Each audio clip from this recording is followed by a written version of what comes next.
गीतसाराय गीततत्त्वाय गीतगोत्राय धीमहि गूढगुल्फाय गन्धमत्ताय गोजयप्रदाय धीमहि गुणातीताय गुणाधीशाय गुणप्रविष्टाय धीमहि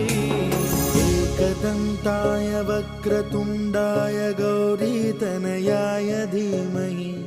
गजेशानाय बालचन्द्राय श्रीगणेशाय धीमहि